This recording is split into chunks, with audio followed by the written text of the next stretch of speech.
I'm not surprised, motherfuckers.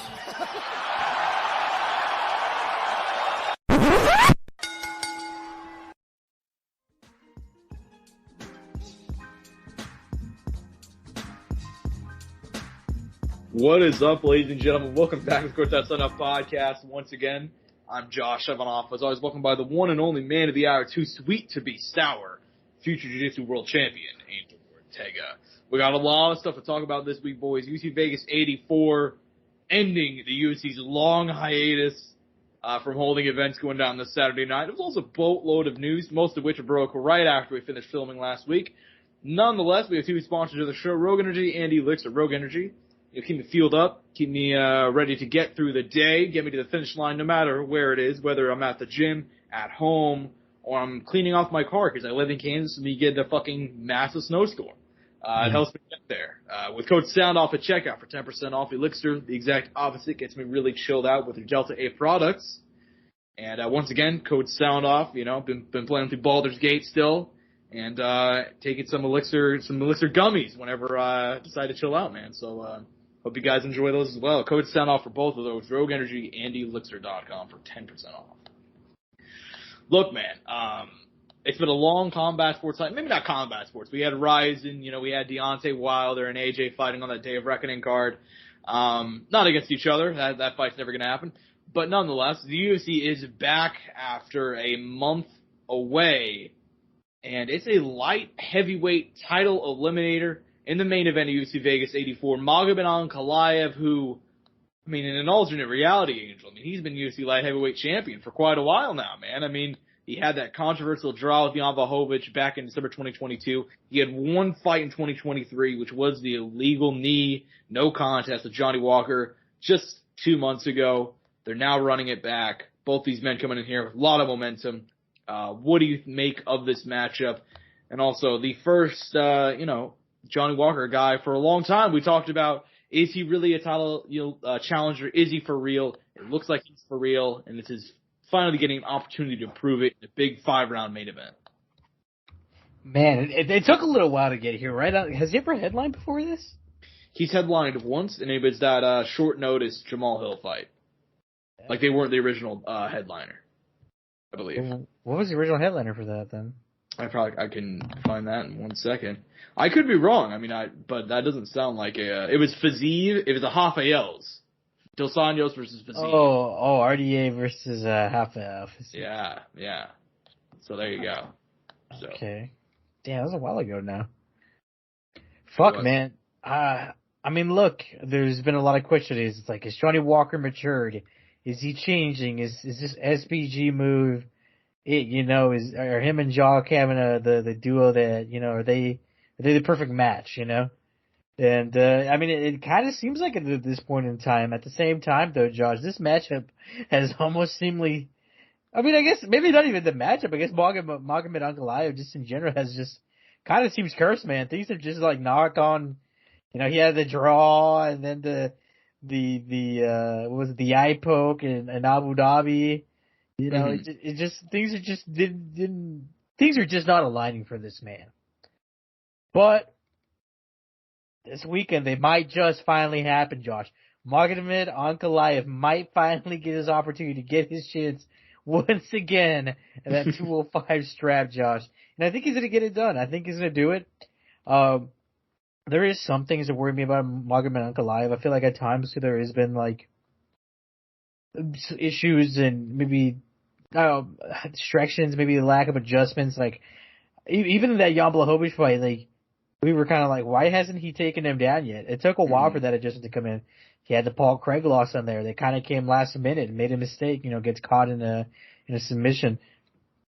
That can happen here very well with Johnny Walker, man. Even that Johnny Walker fight, he faked getting hurt and he kind of fell for the bait a little bit there, Mm-hmm. Granted, though, that's Johnny Walker, right? Unpredictable. That's part of his game, but like my money's on the Russian, Josh. Mm-hmm. Yeah, dude, he's been in a really weird spot where he's just been so close and yet so far away. Like you mentioned, even during that title fight, man, I remember it, bro. Like we were sitting there, we're like, why doesn't he just Why doesn't he do anything other than what he's currently doing, which is just getting battered in the legs? You know, like, it took him until round 3 to make that adjustment. You know, he's definitely had a lot of bad moments. I am going to take him to get the win here. I've been on the Magomed Ankalaev train for a long, long time. You know, I've always known this guy is for real. And, you know, I've said for a while that he's going to be champion. And it just feels like since he's gone to the top level, he's shown that he's world caliber. But he's also had a lot of weird fights, which has really devalued him in a lot of ways. I think this weekend he's going to go out there and get a statement win. It's the win that we've wanted to see. I mean, I remember thinking maybe it was that Anthony Smith win. It's like, all right, now we're for real. We're here. He's a title challenger.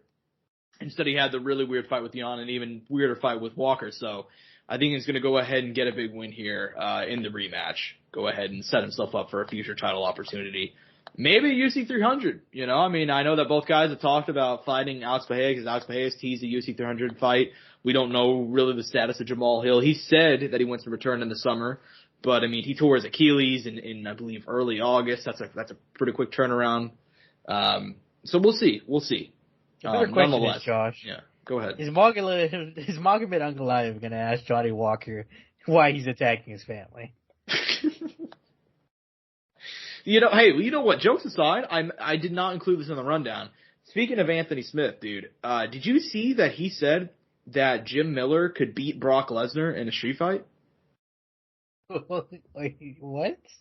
No, yeah, you heard me correctly. He was talking on Bisping's podcast, and Bisping asked him how many Jim Millers do you think Brock Lesnar could beat at one time? And Anthony Smith was like, maybe one. You know, I think Jim would catch him. He was dead serious. Dude, Jim's the dog, bro. You agree now too. You agree too. You're like A10 would fucking get that fake WWE fucking fighter out of there, bro. Yeah, have you seen that bit where he talked about John Jones? He's like, John Jones isn't that good. You know what? Here's my hottest take. He is actually correct. He's largely correct. Let him know, Josh. I mean, and like Anthony Smith's point, which a lot of people took out of context, he was saying like it's not like John Jones, like he's tall and he's long, but beyond that, he's not like crazy physically strong. He's not this, he's not that, but it's his fight IQ in the way that he uses his fucking skills that makes him as good as he is. You know what I mean? Like people took that out of the context. That being said, maybe he should stop fighting after saying the Brock Lesnar Jim Miller one, dude. Like, maybe we should have, you know, fucking put him in the Pat Miletich stable and not letting him fight again, you know? Like, different reasons. I don't know, dude. Pat Miletich is still committed to the game, dude. He's catching DUIs and still showing up at the fucking press conferences. Well, hey, man, Pat Miletich, he just had his, 3-year anniversary of, changing the world. You know, if you know, you know. Anyways, man, UFC Vegas 84, in the co-main event, Manel Cape back for the first time since his banger with Felipe Dos Santos in September. That was his 4th win in a row inside the UFC Octagon. We thought maybe he was going to get Kai Kara France. He said that Kai Kara France actually declined to fight him. Maybe he was hurt by their previous interaction. Nonetheless, he's going to be taking on Mateus Nicolau, man. Contender in his own right, ranked inside the top 5. Coming off a knockout loss to Brandon Royval in April at UFC Kansas City. We were present for that one. Prior to that, he had a 6-fight winning streak, hoping to get right back on the right track here. What do you make of this matchup down to 125 pounds? I mean, I'm pretty sure there's a rematch, right? Like, this is an old matchup. This fight happened early Correct. on in Manel Cape's UFC tenure. And March it was a fight. Yeah. It was a fight he could have won. He didn't end up getting the nod in it. At the same time, though, he could have probably put more of an exclamation point on it and gotten the victory. I think to a certain extent, this fight makes some sense. Definitely got Manel Cape trying to stay active, trying to prove himself, trying to establish himself still in the UFC. And I think he's definitely done that, right, with some of the performances he's been putting up, and obviously that, him saying the gamer word in his last match post-fight. I know that clip got a lot of attention. Oh, yeah. And so he's definitely got some eyes on him. And look, I'm a little disappointed, man. I was down for the Kai Kara France matchup. I felt like they had a good storyline there. They had some serious heat. That could have been, that would have been one of those fights that if it happened to be in the Apex, I would have been perfectly fine with, Mm-hmm. Obviously, I think it would have been even better in front of a crowd, but there was something there, man, and they just weren't able to capitalize on it. Granted, there's a number of factors I'm sure we don't know, and we, like you mentioned, apparently Kai did not want the matchup, so I mean, there's also that. Regardless, though, man, I think Manelkave's gonna get it done this time, man. I think he's gonna close it out, get his vengeance, get that win he knows he deserved on that night, and be like, I'm here, I have arrived, I deserve that title shot. Mm-hmm. Yeah, I'm on the same page. I'm going to go ahead and take Manelkav to go ahead and get the nod here. Obviously, they fought back less than 3 years ago at this point. From what I remember, that was a very close fight. If I remember correctly, most people even had Manelkav winning that one. I'm actually going to pull up. I'm very curious on that. I'm going to pull the MMA decisions up right now. Because from what I remember, it was a split decision win, actually, for Mateus Nicolau. And every single media member scored it for Manelkav. So, every single one. Yeah. So I'm going to go take Manelkav to get it done here, man. He's coming in here hot. 4 wins in a row.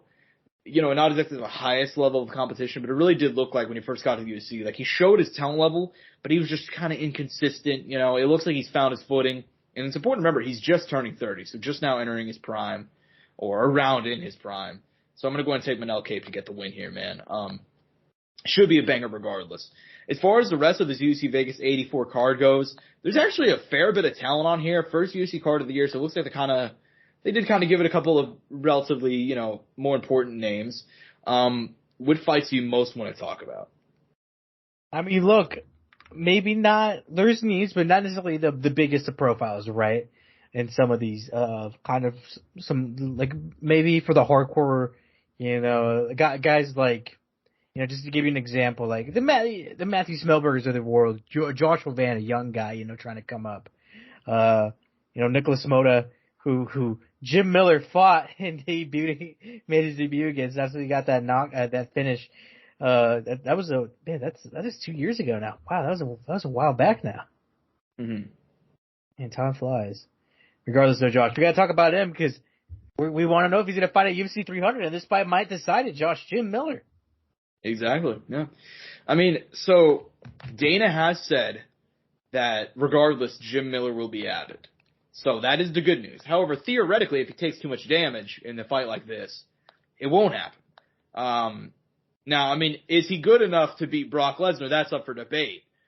He is. Regardless, I mean, taking on Gabriel Benitez, this should be a banger of a fight. Gabe hits hard. I believe that Jim Miller is currently favored to win, according to the betting odds. I'm actually going to pull this up right now. Yeah, Jim Miller currently a minus 145 favorite according to a betting line I'm looking at right now. I'm not going to name him because they're going to fucking pay me. But yeah, minus 145. Gabriel Benitez returning at a plus 120. Like you said, if he gets the win, A10 will be headed to UFC 300. And, he's actually named a couple people. I mean, Tony Ferguson, Matt Brown, both fights that he won. So which of those two names would you rather see Jim Miller fight at UFC 300 out of curiosity? Matt Brown. You got no interest in the Tony one? No. Yeah, I don't either. Just all right, cool. Something though, but this fight itself though could turn into a banger. I mean, Mowgli's a dog. I fully agree, man. I think that fight's going to be an absolute banger. I mean, and also, I mean, Mowgli's a guy in his own right. 35 years old, getting a bit up there in age. And most of the guys that he's fought and have not really been of a high level of competition. I mean, there's not a single guy that he's beaten that's in the UFC still. So, and he's been around longer than people think too. He's one of those guys, been around for a decade now. So, should be a banger. 2 veterans. Excited to see it, man. Speaking of veterans, we got to give a shout to our boy, the Pitbull, Andre Arlovski, dude. I mean, 44 years young. He's shown no sign of slowing down. He's going to turn 45 in a month, Angel. 45 in a fucking month. Dude. That's my go. I know. He's entering here on a 2-fight losing streak. Dontel Mays and Marcos Rogerio de Lima. And, and he's once again the underdog, taking on Waldo Cortez Acosta. I wish they would. I mean, I guess this is kind of his role, right? He always faces these guys that are coming into the UFC and are younger guys. That's a winnable matchup, though, for Andre, though. It's a good one. Yeah, I got no issue with it. I could easily see him pulling it out. I can also see him easily losing. So, I mean, Costa's young. He's still green. We've seen it.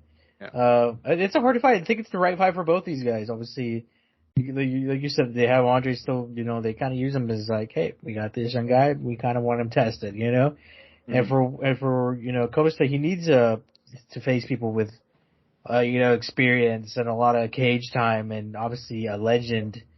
So there's definitely a lot there. Mm-hmm. Yeah, exactly. And, Waldo Cortez Acosta, 32 years old in his own right, so not really young, but young for a heavyweight, Excited to see what he does. I mean, I'm really pulling for the Pitbull, man. I want to see how long he can take this. Well, we'll have to see, man. Also slated for the main card, a couple of other bangers. Ricky Simón, Mario Bautista. Up at bantamweight, Mario Bautista, coming in here on a 5-fight winning streak, bro. I mean, ever since he lost to Corey Sandhagen in the UFC debut relatively easily, he's put it together. And obviously we know Ricky Simón, man, just an absolute dog, coming off the second main event of his career. And also Bruno Ferreira, man, it might be, one of the greatest prospects we're returning on here, man. Brazilian guy. The Hulk, 31 years old, 10-1, taking on Phil Hawes. Dylan Dennis trainer, Phil Hawes, man. He's coming off a couple. I forgot about that. I know. Coming off a couple knockout losses, should be a banger. Yeah, man, it should be a fun card. Any fights you want to highlight before we go ahead and move on? No, man. I mean, I'm surprised you didn't shout out your guy there, Marcus McGee. I know he's taking on a. Yeah. What's he taking on? Is this guy? We've seen him before, right? Yeah. Yeah, we have, I believe. Remember, this is the kickboxer. We talked about him a while back. Holy shit, this is Dream Killer or Muay Thai. Oh shit, yeah. This is old. This is a way throwback. This wasn't even in the UFC. This is back in Bellator when we talked about Yeah. This motherfucker's from Bellator, dude. Jesus Christ.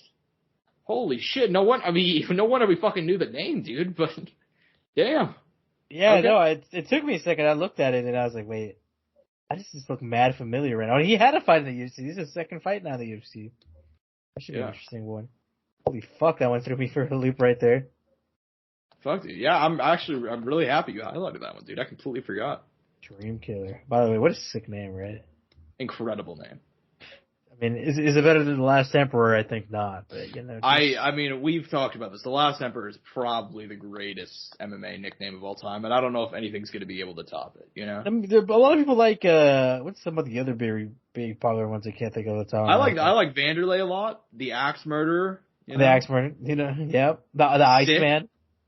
The Ice, yeah, I mean, there's a lot of those ones from back. I feel like a lot of these new fighters, they got to pick better nicknames. They're all kind of weak. Let's be honest. What has been like one of the better ones? I mean, Izzy does style bender. That has to be up there, right? The last style bender is pretty fucking sick. Hey man, all I'm gonna say is back in the day when he was fighting in China, the Black Dragon still went pretty hard, Yeah, I agree. Nonetheless, man. I mean, just kind of redirected. I mean, this is it's a solid card. It's good enough to come back to, right? It's not perfect. Yeah. It's not the best, but it has plenty of enough to make you excited for the return. It's been so long, man. How many weeks was I deprived, Josh?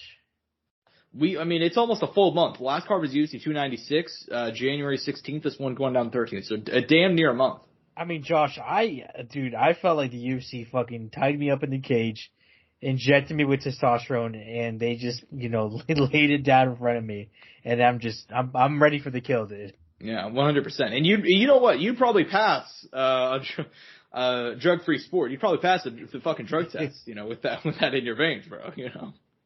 I mean, shit. We'll be seeing if any UFC fighters get have any new body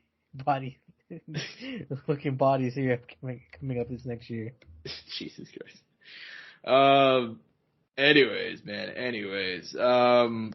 Yeah, we can admittedly, we don't have anything else to talk about in the terms of events, but there is so much fucking news that broke over the last week that is honestly, it's borderline hilarious how much news has broken. But we'll go ahead and hit it off with a major one, the biggest one in my opinion.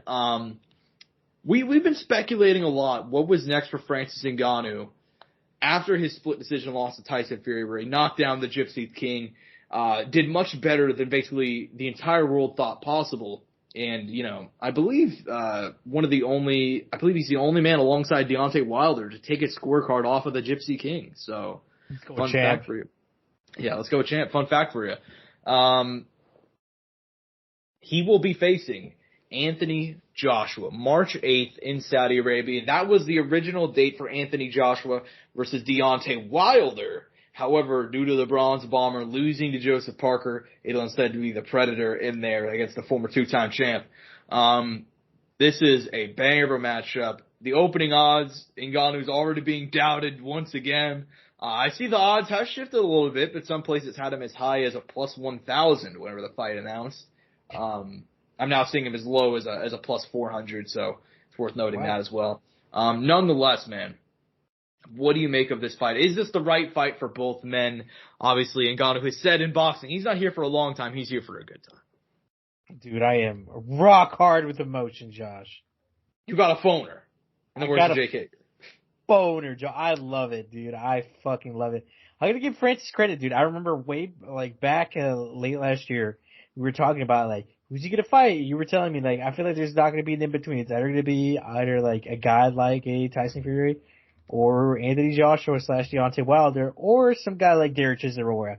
Well, Josh, we have gone through it now, and it was the latter. You know, we got Tyson Fury, and now we're getting Anthony Joshua. I mean.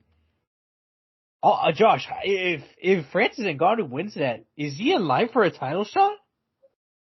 Would he be boxing the winner of Usyk Tyson Fury?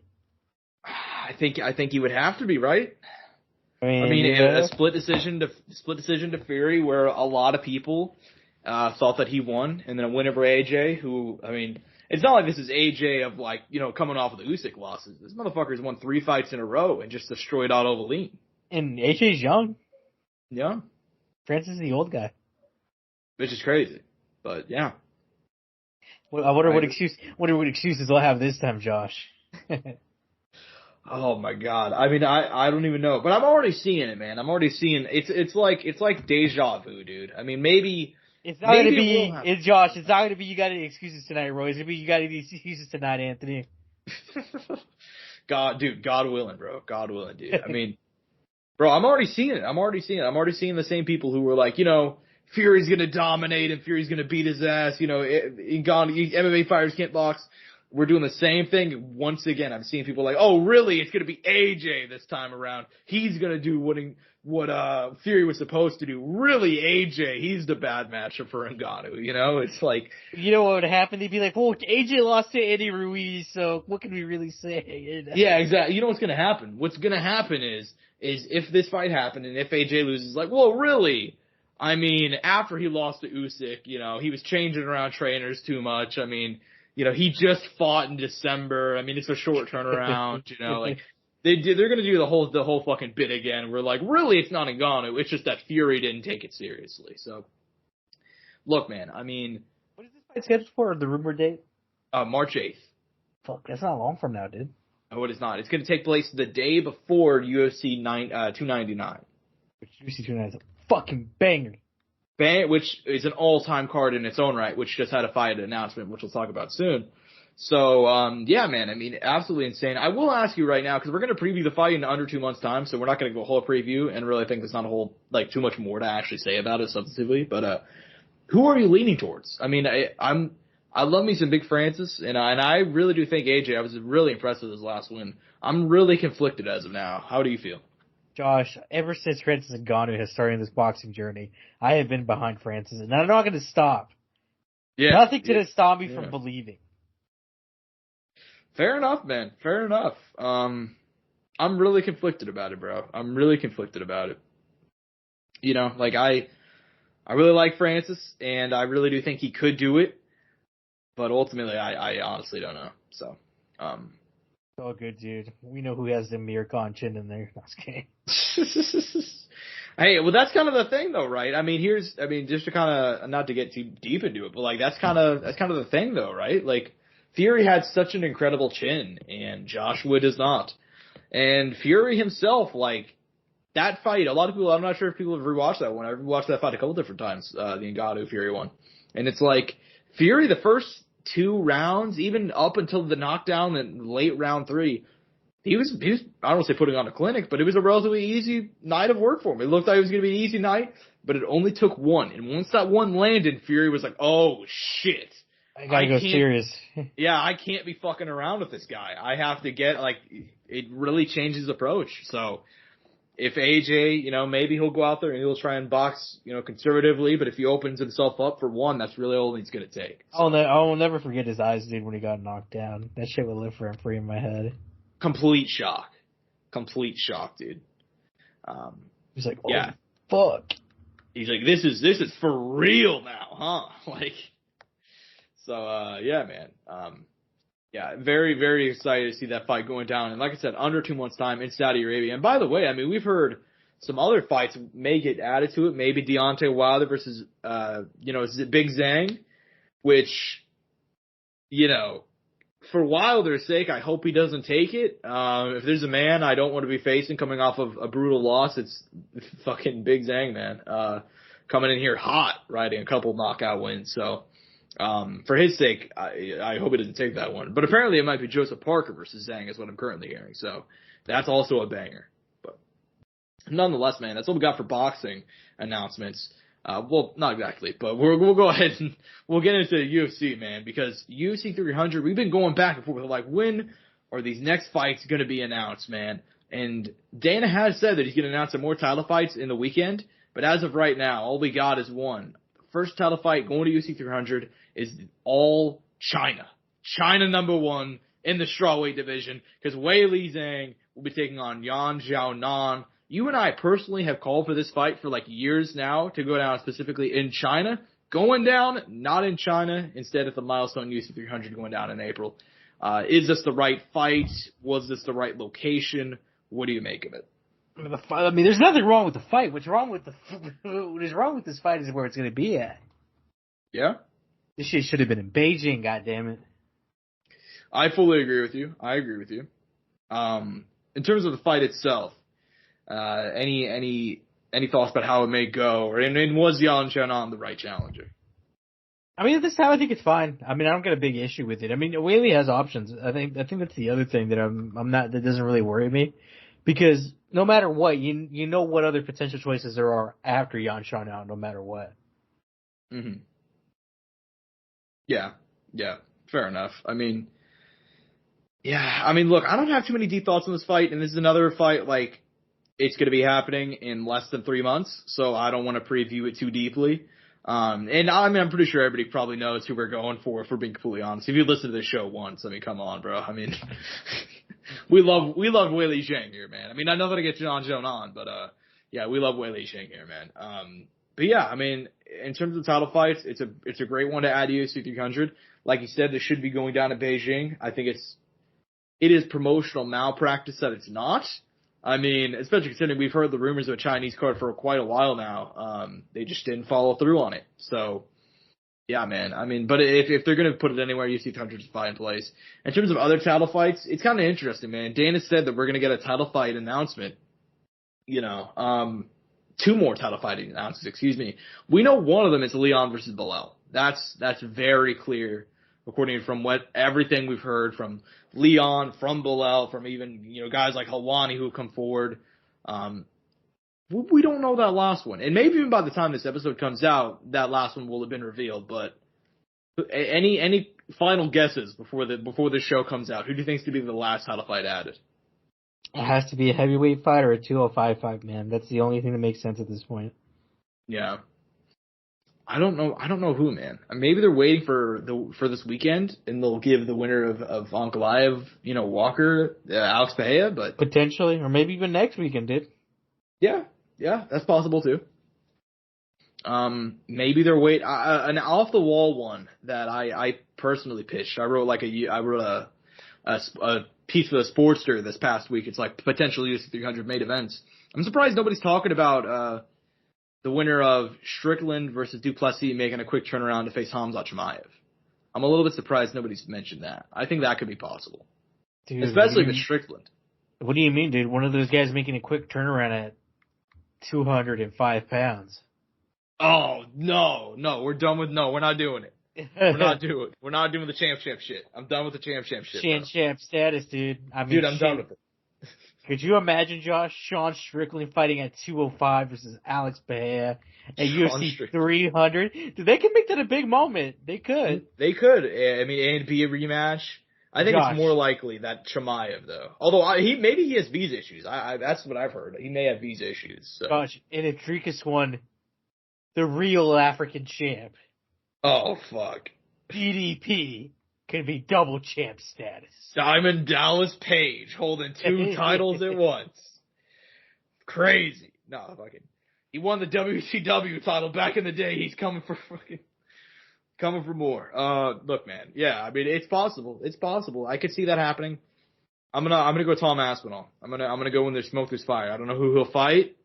Brock Lesnar. Can you see me now? I'm not gonna rule that out either. I'm not gonna rule that out. Man. What's like another like random heavyweight they could throw it to Fedor? No, I'm just kidding. No, shut the fuck. They're getting 48-year-old Fedor Emelianenko. They finally did it.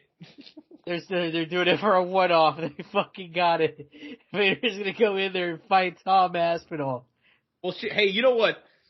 Fedor Emelianenko, he is in the UFC video game. So, I mean, never say never, right? The thing is, who would Tom fight realistically? So, I mean, if you take a quick look at the rankings, let me actually do a little bit of information. I believe Cyril Gane, yeah. I was going to say, unless they've been working on Stipe behind the scenes, that's all I was going to say real quick. Yeah. Well, I mean, if you run him down, there's not too many options. Cyril Gane, unbooked, but I mean, come on.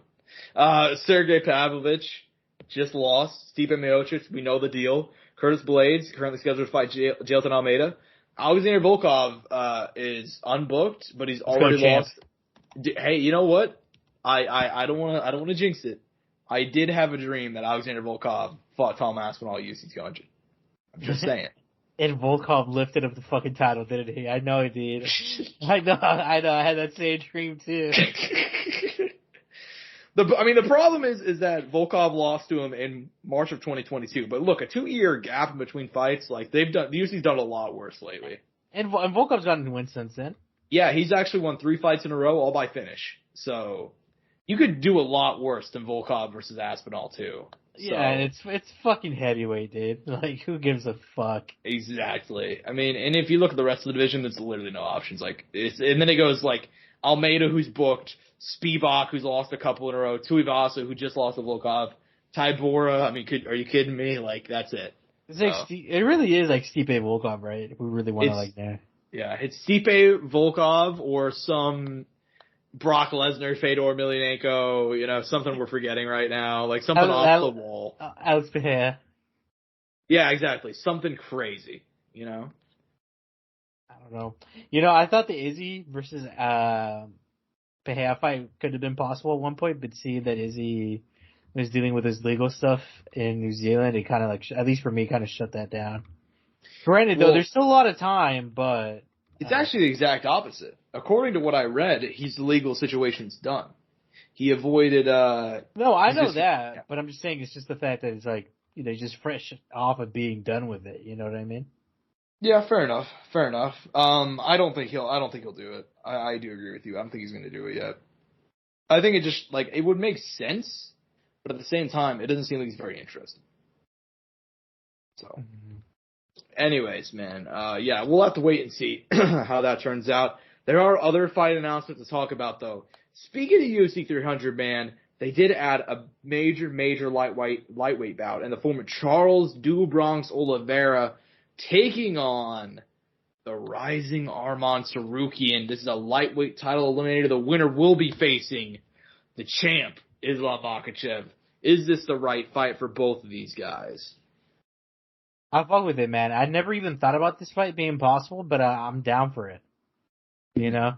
He kind of came out of nowhere, which, I mean, that's dope. You know, that's kind of what you want to see. Fights that you didn't really think about that are great. Yeah, no, I mean, there's not so much to say outside of, like, this is pretty refreshing. You know what I mean? Mm-hmm. Yeah, I mean, I will say that for a division that's always so chaotic and it just feels like they're really kind of, I don't know, the lightweight division is fucking weird, man. I mean, for a long time, it's like it was the UFC's greatest division. You could still make the case that it is, talent-wise. But just, like, guys aren't very active and, you know, the UFC keeps, you know, fucking Islam on the shelf a lot. Like, it's just kind of weird. Regardless, though, man, regardless. This should be a banger. Excited to see the winner of this. And either way, man, I mean, either way, I'm so down for either of these guys fighting for a fucking belt. You know, whether it be Oliveira or Sarjukin. Both of them had history with them. Will be a banger. You're GTF? Dude, I'm so down to fight right now, bro. I'm so down. But nonetheless, we do have another fight announcement. This one was arguably way more shocking to me. Dustin the Diamond Poirier, he's mentioned fighting UFC 300. He's also, you know, talked about fighting at a welterweight. He said he only wants to fight bigger names. He's kind of done chasing the title. And he just said, fuck it. He's like, you know what? Yeah, I will fight Benoit Saint-Denis in fucking at UFC 299, which UFC 299 is going to be bigger than 300 at their current rate that they're going. I mean, just an absolutely insanely stacked card. And now DP taking on Benoit Saint-Denis, that has been added to it. What do you make of that lightweight matchup going down in March? There is no one on this earth who could have predicted that fight. Mm-hmm. And if you say you could have, you're fucking lying to yourself. Yeah. 100%. Yeah. This one threw me for a loop, Josh. Like, whenever all these announcers were coming down and I see this one drop, I was in utter shock. Because I honestly, from what it seemed like, I didn't think Dustin was ever going to defend his position. I thought he was going to kind of hold his spot and kind of wait out and maybe get some Max Holloway matchup, maybe the Conor McGregor rematch, maybe the Justin Gaethje rematch. I don't know, but just some fight like that, or maybe he's going to fight Colby Covington at 170. Like, I thought that's the path we were going down, and no, not at all. We kind of fucking did a fucking U-turn, went around, did a donut, parked the car, didn't park the car, took off the fucking handbrake, let it go down the hill, and now we're here. Mm-hmm. Yeah, dude, I fully agree. I didn't see this fight coming at all, man. I don't think anybody did. For Dustin, I mean, look, this is actually a very interesting fight. I know a lot of people were just saying, like, Benoit's going to run through him. And I love Benoit Saint-Denis, like, straight up. But at the same time, that's a very interesting fight that Dustin Poirier absolutely has a chance of winning. I'm surprised that he is defending his spot. I didn't exactly expect it. But at the same time, man, that's a banger of a fight. No issues with it. And does he retire, though? No, I don't think he'll retire. You think he retires if he loses? I think if he loses, he will actually start, because Dustin said that he only wants money fights and stuff like that for a while now. So I think if he actually does lose, he'll start to follow the money path, and maybe he'll fight Colby at welterweight, or maybe he'll fuck around with his weight class or stuff like that. I think realistically, with a loss, he is going to stop talking about the title for good. I don't think he'll retire though, because I think Dustin's in that spot where he's like still a dog, still entertaining as fuck, still puts on banger matchups, and he's getting paid a lot of money. So I think the UFC would be willing to, like, you know, cut a deal with them where it's like, okay, maybe you'll fight this guy here at welterweight, or a fun fight with fucking, you know, Nate Diaz for 5 rounds for a main event or stuff like that, you know? Yeah, he might fight Fedor. You never know. What the fuck? Why are you pushing fucking old ass Fedor to come back? Leave the man alone, goddammit. That's my goat. No, I agree, but like, you know, when the man is tired, when the man says he's done, you know, maybe we should just let him be done, you know? That's all I'm saying, Angel. That's all I'm saying, brother, you know? No, anyways. Yeah, man, it should be both of those fights are bangers. This next one is an interesting topic, man. Our boy Mikey Musumeci, absolutely one of the greatest jiu-jitsu fucking guys on the planet, man. Also fights in one championship, called out Sneeko. Sneako's been training boxing for a couple months. I guess he talks shit on Mikey Musumeci on stream. Somebody linked a clip of it. I think he talked shit on jiu-jitsu. I can't remember what he was talking shit about. He's talking about someone he's talking about Shinya or someone who did jiu-jitsu, and it was just bashing jiu-jitsu as a whole, and that's when Mikey kind of went off on okay. So Sneako's boxed for like 3 weeks and he found his balls, is what you're saying, basically? He's talking shit now? What a guy. Anyways, yeah. You know, people who don't know who Sneako is right now are so confused. So Sneako, for those of you who are not aware, he's a streamer. He's basically gay Andrew Tate without the bullshit kickboxing titles. That's like the way to put it. This fucking guy. Did I say anything wrong? No, I mean there's a little bit more to his backstory that I know, but sure, we could roll with that. I mean, if you have any more, you can share with me. I just know that he became popular through. I mean, Kick or Rumble within the last 2 years. I mean, but prior to that, I would say he was kind of doing kind of different forms of content. He actually did stuff. He worked with Mr. Beast for a period of time, something that people, I'm sure even people who are like Sneako fans don't even fucking know. On top of that, he used to make really different content, and then like he went on to do kind of like this Sigma male kind of content, you know, the Andrew Tate kind of shit, the fresh and fit kind of guys. Yeah. Nope, no ad. God, no ad, yeah. You know, kind of that stuff, and then kind of, you know, trying to promote, you know, what him and these other guys think of, like, what men in society should be or what guys should be doing, you know, and kind of going about like that. Yeah. Yeah, so basically, like I said, like, you know, gay Andrew Tate, he is the one who did the cuck shit, right? Like, actual. Like, look, I don't know about that. I'm not. All right. Okay, all right. You know, I'm not gonna. We won't get deep in that.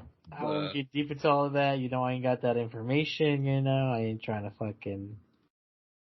You know, cuck allegations are, you know. Yeah. You know, so anyways, yeah. I mean, he's I think I explained it pretty well there. So Mikey Musumeci called him out. He said, "Hey, you're a boxer. You say you're a boxer. Let's fight. Let's have an MMA fight." What is your interest level in seeing Mikey Musumeci commit homicide in 2024? What is wild enough to do it, dude? And I'd be so down for it. I mean, yeah, one does some wild shit. One championship does some wild shit. I think that'd be right near the top of the list of wild shit. And it would be so funny in the world where fucking Sneako wins somehow. Angel, I ran through all the universes. I ran through all the universes. The only way Sneako beats Mikey Musumeci is with a fucking gun, okay? Like Sneako's always got a strap on him, so fucking. You know, oh man, it's not unlikely. Funny enough. Yeah, like I said, the only way he wins is if like Mikey Musumeci enters the cage and fucking Sneako is 300 yards away and got 6 weeks of firearm training. Like that's the only way. He says he's a straight shooter, bro. Yeah, I mean that's what he says. But anyways, man. What if he knocked out Mikey, dude? What if? What if he couldn't get the takedown? Yeah, what if Mikey couldn't get the takedown? What if Sneako was just? What if he just uses his alpha male brain to like? Hey man, you're a fucking black belt until you start getting punched in the face, dude. That's all I'm gonna say. Hey man. You make a good point. I mean, I know Sneako with his fucking this 7 minutes of fucking boxing training. I know he's really gonna put hands on him, dude. I'm telling you, dude, Andrew Tate, Pat Miletich in that corner, they could build a world champion, dude. Oh man, fucking, they're gonna get back to the corner. Sneako's what do I do? And Pat just be like, oh, you just gotta fucking. He's like fucking giving him somebody's giving Pat a fucking breathalyzer in the corner, you know, like fucking can't answer any questions. Jesus, man. Yeah, I mean, I hope it happens, you know. Like I said on Twitter, you know, if Mikey Musumeci actually fought Sneako, he would literally cripple him for the rest of his life. So, really hoping it happens. Anyways, man. Next up, in terms of actual fights, I mean, that was kind of like a joke topic. In terms of actual fights, John Jones will not be fighting Tom Aspinall anytime soon. If you guys have kept up with it, I know you guys probably have. Tom Aspinall has been calling out John Jones for quite a while now. He said that, if I'm not, let me be clear, he's calling out Jon Jones and Stipe. He said, what's the point in me being interim champion if they're not going to let me defend the belt, but they're also not going to let me fight Stipe, and Jon Jones isn't going to fight me, will somebody please fight me? That's kind of been his main thing over the last week or so. Jon Jones finally responded after a long hiatus, I guess from social media as well as from the Gauge. He said a variety of things. Notably, he pretty much just downplayed the idea of fighting Tom Aspinall. He said, "You talking about somebody's ego running wild is one of the most hypocritical things ever. You literally haven't kept my balls out of your mouth since you won that imaginary championship. Both you and Sergey have 0 championships between your name. It's funny that you actually walk around feeling like the world champion, especially when the actual champion is undefeated and had a flawless last performance. Literally didn't get hit my last fight. My Stipe fight was booked, blah, blah, blah, blah," and he said, to kind of conclude, the UFC, Stipe, and I have unfinished business. It's really just that simple. With all that in mind, Angel, I'll just go and pass the ball to you. What do you make of this back and forth? What do you make about the fact that it seems like Jon Jones is kind of threatening retirement as well? What do you make of all this, man? He sounds a little entitled, doesn't he? I would say so. I would say so. Yeah. I mean, say how it is. I'm going to just keep it 100. Do you think it's possible that he will end up, do you think he'll follow through on not fighting Tom Aspinall? Because it seems like he's teased it quite a lot, but then he kind of backtracked a bit. He's like, I'm not saying I won't, but I think if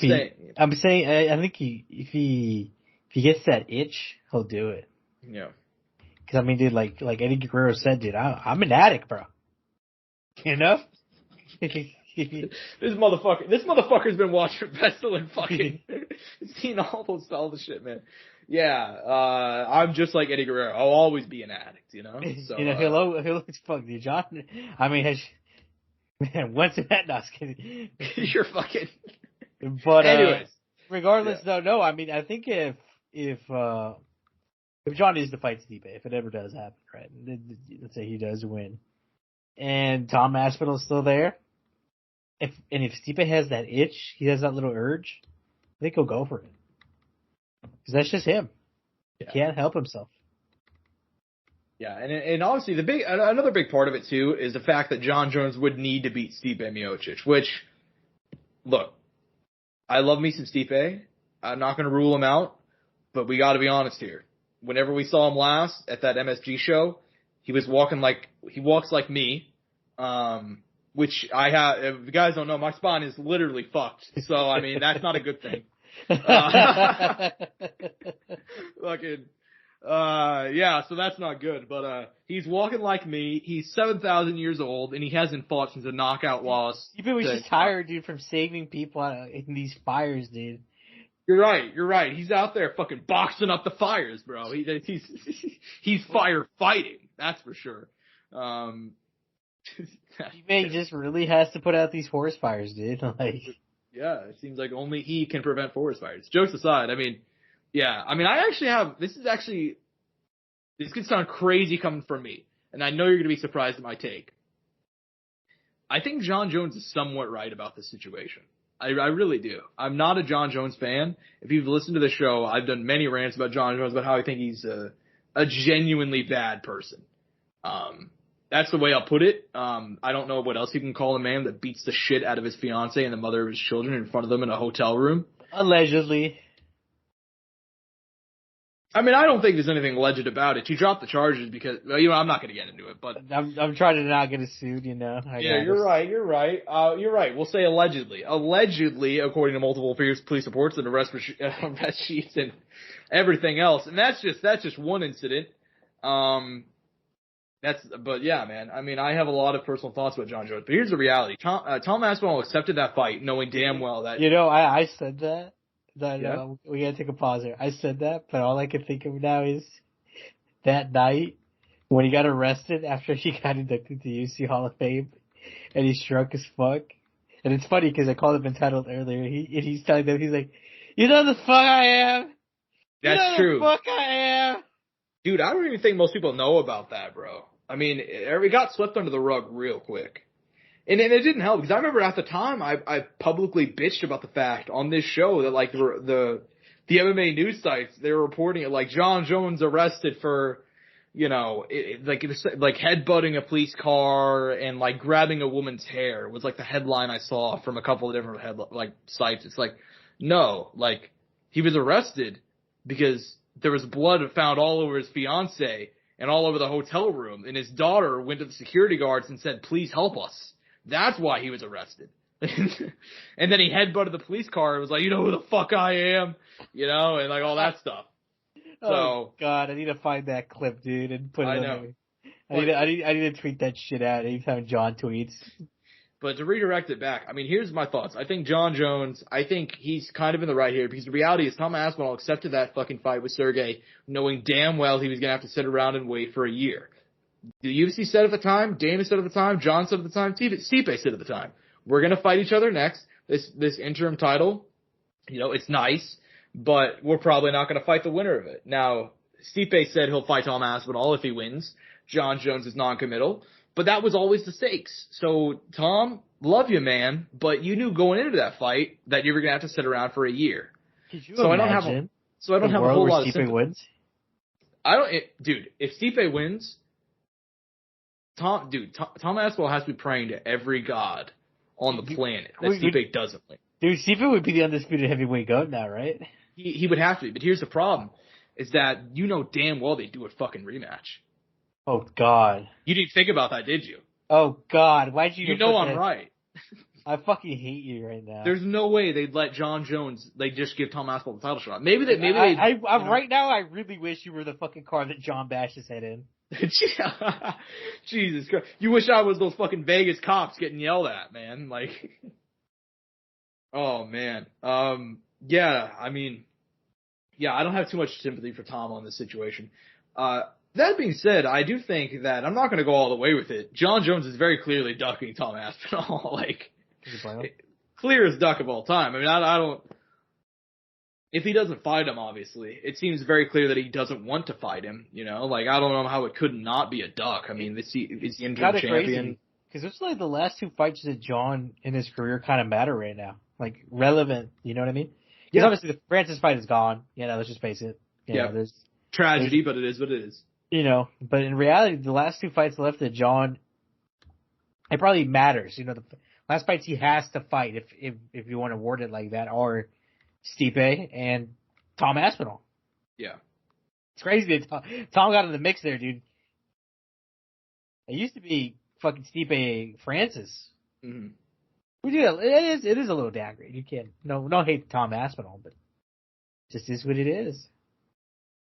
Yeah, exactly. And something that John said is, you haven't been chasing me your whole career. I just moved up to heavyweight and blah, blah, blah, blah. And it's like, yeah, John, but you're right. You took 3 years to do this heavyweight move. You finally did it. You won the title. Then you fucked off. And now you're hurt. Now we're still waiting. We're about to be on a year since you won the belt in less than 2 months. You're right. He hasn't chased you his entire career, but he's been chasing you since the moment you moved up to heavyweight. So for as long as he possibly could have been chasing you, that's exactly what he's been doing. He's been talking about fighting you. So, look, man, I don't. And also another thing too, he's talking about how like Stipe, like that's a legacy fight. Brother, look around the room, man. Like just fucking think of, like, dude, like, could you imagine if he goes out there and beats Tom Aspinall? That would do so much more for his legacy than beating a 44-year-old Stipe Miocic or however old Stipe is. I might have added a year or two on, but you get my point. Like, he's up there, dude. He's fucking up there, dude. Yeah, he's very much up there. So it's like, what are we doing? We're just pretending that, like, I mean, sure, like, I'm on paper, Stipe is more accomplished, but like, fights don't just exist in a fucking vacuum like that, bro. Like, he hasn't competed since March of 2021. He's 41 years old, going to be 42 by the time they fight. Like, what are we doing? What are we doing here, man? So, look, if I'm the UFC, I would personally book, Stipe versus Aspinall, and then I'd have the winner fight John Jones. I know they're not going to do that, but that's the way I think it should go. I mean, that's kind of how the interim title works, right? Like, I see. Yeah, and I see some people making comparisons. They're like, isn't this similar to what GSP did? Like, back in 2018? kind of, but not really, because GSP vacated the title almost instantly. So there was no long wait in between, him winning the belt and then, saying, all right, well, I will fight or I won't fight or blah, blah, blah. It was over within a month. So, yeah, man, it's tough. It's a tough situation. We'll have to see how it goes, though. I'm somewhere in the middle on the John Jones Aspinall thing, but it is very clear that John Jones has no interest in fighting him. Speaking of vets, man, we mentioned how Stipe is, 42 years old. Chris Weidman must have the body of a 77-year-old man. He's talked before about how he's gotten like 25 surgeries in the last 3 years. He returned with a loss last year. He will now be facing Bruno Silva in March. He said this is likely going to be his final fight. Is this the right fight for the aging Chris Weidman? I mean, look, you could argue his last fight should have been his last fight. Mm-hmm. Probably, yeah. Bruno Silva isn't an easy fight either. No, it is not. But as far as Bruno Silva being the opponent, is he the right man? Do you think? They really dropped the ball, man. We really could have had Luke Rockhold versus fucking Chris Weidman. I didn't think about that. At one point in time, we could have had that as a double retirement fight. Granted, though, fucking Luke didn't give it easy to Paulo, so I don't know. Mm-hmm. Yeah, exactly. We don't even know where Paulo really is either. I mean, he's had like 2 fights in the last 3 years, so. And also, he hasn't signed his most current fight that they announced. Oh yeah, exactly. That Whitaker fight, yeah. And. Yeah, man. Interesting, man. As far as Chris goes, man, I'm intrigued to see it. I think he could win this fight. I mean, he had moments in his last fight, just did not come out on top, So we'll see. We will see. Walking out to the right song, dude. You're right. That is the biggest issue. Anyways, man. This is a couple other quick pieces to hit, man. Koichi Horiguchi, fresh off a win in Rizin. According to a recent report I've seen, he will be apparently leaving Rizin, or at the very least he's interested in it, and he informed Saki Ibara of his intention to leave Rizin to return to the UFC. What do you think about Koichi Horiguchi potentially returning to the UFC's bantamweight division? Look, I love it. I think he realizes he has a lot of talent left in him, and that, look, Rizin is a great, fun promotion. They put on a great show, and they have fun fights.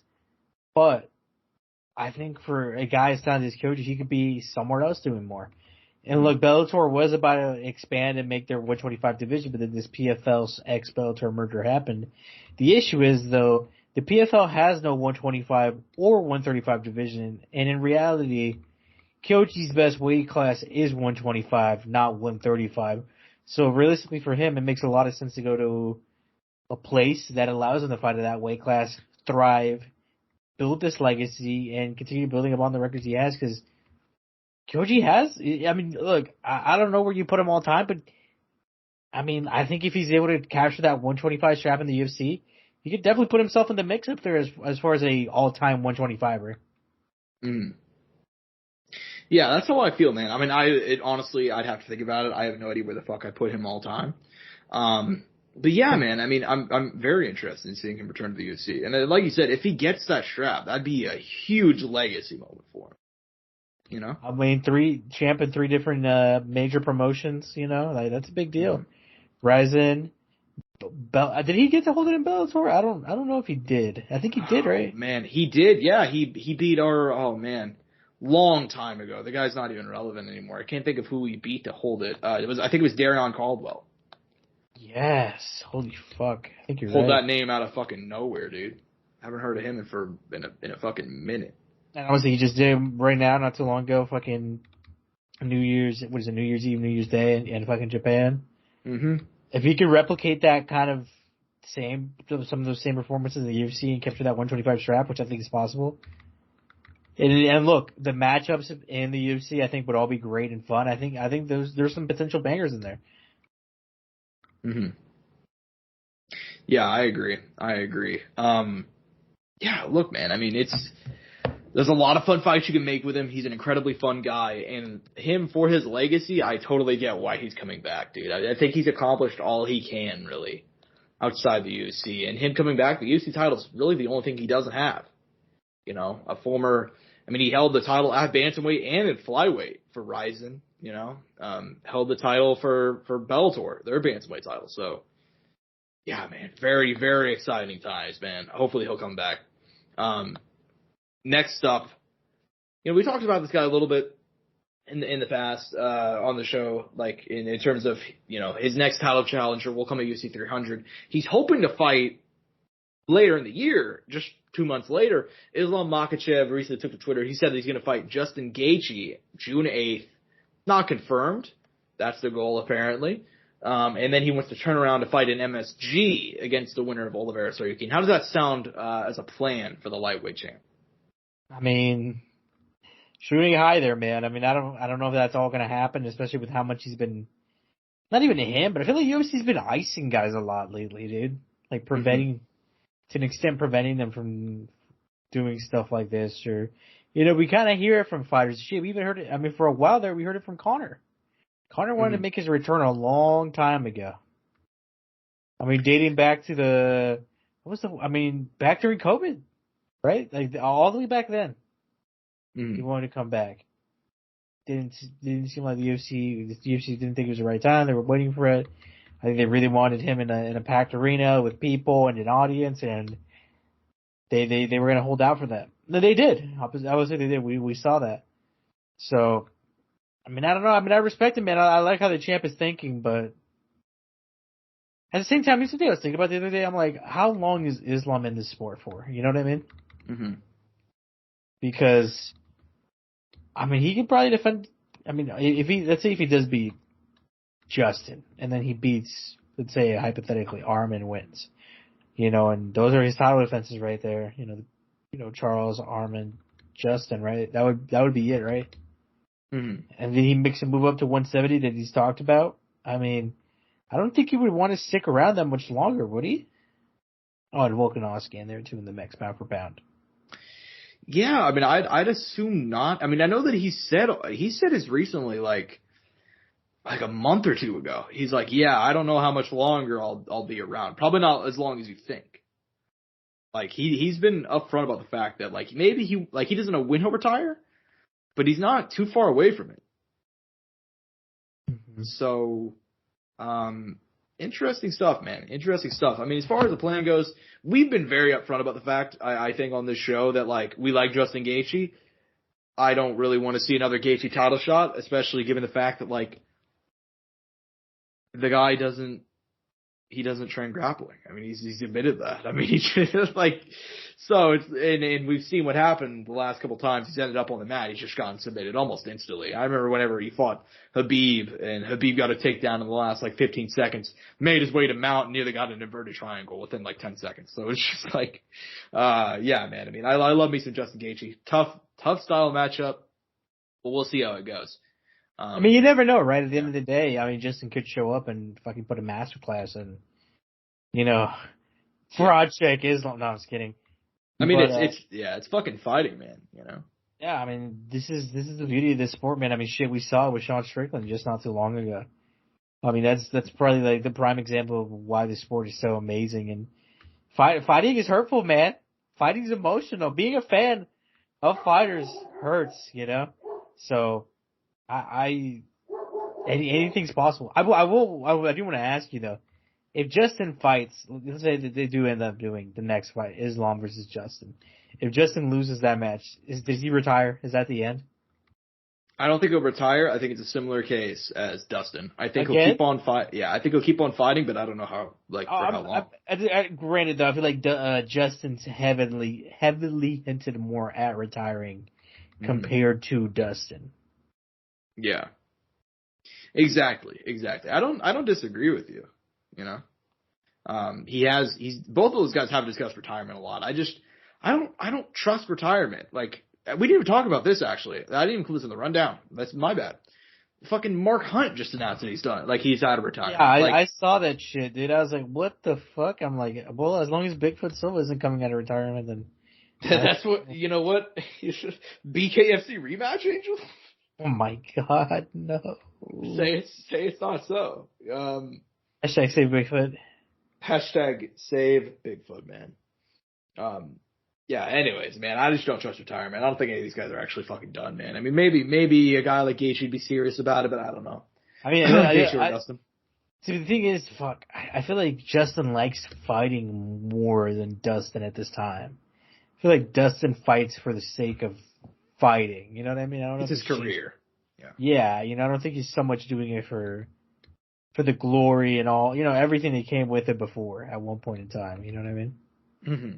But I get it. I mean, he's been doing it a long time at a very high level and been very fucking good at it. But sadly, just falling short. I mean, shit, dude. I announced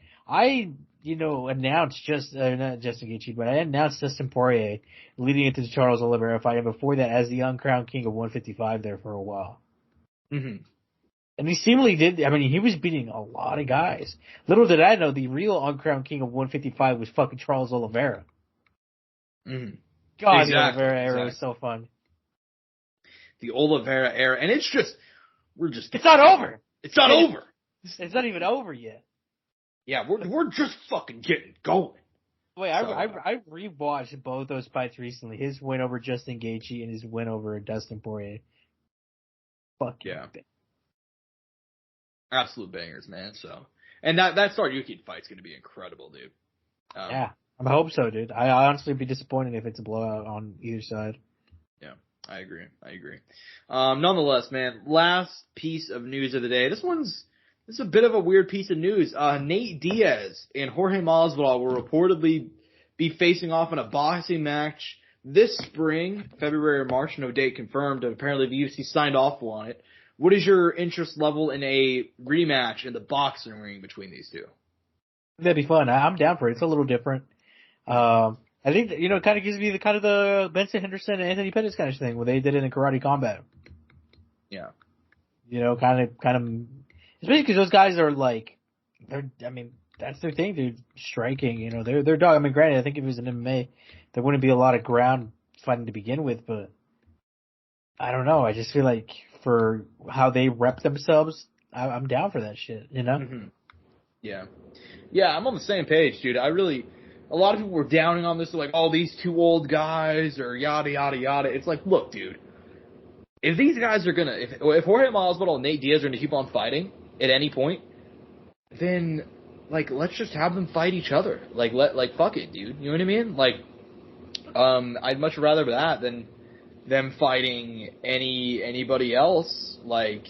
I don't want to see these guys fight young contenders. I mean, Jorge Masvidal, he lost his last 4 fights when he faced actual contenders, Kamaru twice, Colby, and then Gilbert. And none of those fights, the Gilbert fight, he had moments, but, outside of that, really, none of those fights were competitive. So, yeah, I'm it's going to be a fun one. Early thoughts. Who are you leaning towards as of now, this boxing rematch?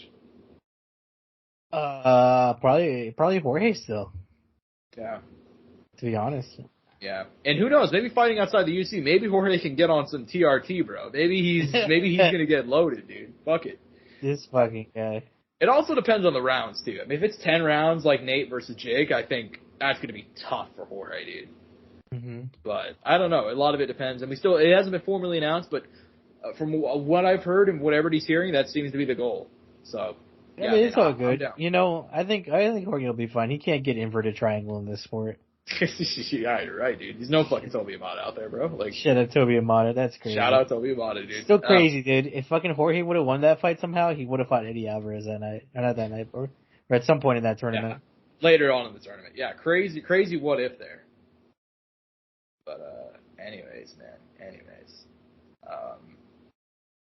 Yeah, that's all I got, man. That's all I got. Any closing thoughts on that or anything else we talked about, man? No, I'm just excited to come back next week and recap, especially because we're coming back to a fucking pay-per-view. We'll get to see each other next weekend, Josh. Yeah. I'm fucking down. And especially because, look, the card, maybe it's necessarily most stacked, but we know after that it's going to get pretty saucy. We're going to get some pretty fun cards after this, too. I'm just ready to start off the new year, man. I'm excited for, this is obviously the first episode of the year. I can't wait to come back and kind of discuss just everything, dude. I'm just ready to get back in the mix. Mm-hmm. Yeah, man, 100%. We're fucking back, dude. It felt like 2024, we've had a weird start to the year, but we're fucking back, dude. So much news, so many big fights coming up, and I hope you guys stay along with us. We had 1,300 subs this week. Thank you to everybody who helped us pass that milestone. And, hopefully we can get, some video going on the pod. We'll have some other fun stuff coming within the next month or two.